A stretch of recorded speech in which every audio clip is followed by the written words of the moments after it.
শেখ হাসিনা যাওয়ার পর দেশে মেয়েদের সাথে কি নির্যাতন হচ্ছে,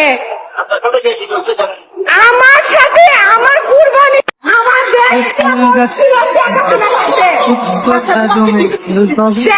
থাকতে আমার দেশ নিরাপদ ছিল, শেখ হাসিনা থাকতে আমার দেশ নিরাপদ ছিল।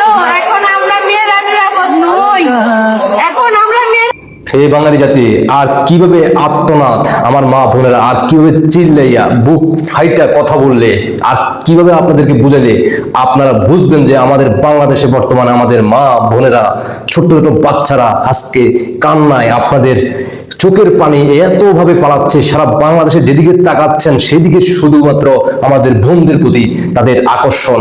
সে ৭১-এর সময় যেভাবে মা বোনদেরকে ধর্ষিত করছিল, তার চেয়েও ভয়ানকভাবে এখন বর্তমানে ৫ই আগস্টের পর থেকে আমরা দৃশ্যগুলো দেখতেছি। আমাদের ২ লক্ষ মা বোনের ইজ্জতের বিনিময়ে যে বাংলাদেশ স্বাধীন হয়েছিল, সেটাকে ওভারটেক করার জন্য তারা ৫ই আগস্টের পর থেকে তারা চেষ্টা চালিয়ে যাচ্ছে, আর সেটা তারা সফলও হচ্ছে।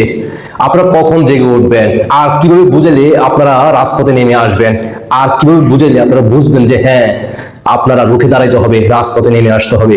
কত মায়ের বুক খালি করবেন, কত বাপের বুক খালি করবেন, কত সন্তানদের মাকে হারাইয়ে ফেললে তারপরে আপনাদের আসমান জমিন কাঁপিয়ে আপনারা নেমে আসবেন।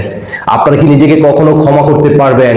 প্রতিদিন অন্তত ৭, ৮, ১০টা যেটা নিউজে আসে, যেটা সোশ্যাল মিডিয়াতে ভাইরাল হয়, আর যেটা আসে না চোখের সামনে, সেটা তো আর বলার অপেক্ষায় থাকে না।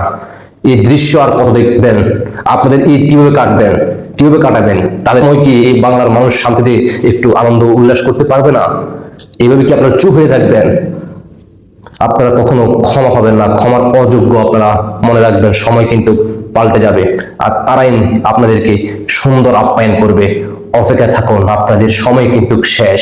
অভিশাপ আসমান থেকে আপনাদের উপরে অটোমেটিক ভাবে পড়বে, যেভাবে ৫ই আগস্টের পর থেকে পড়তে আছে। একটু অপেক্ষা করেন।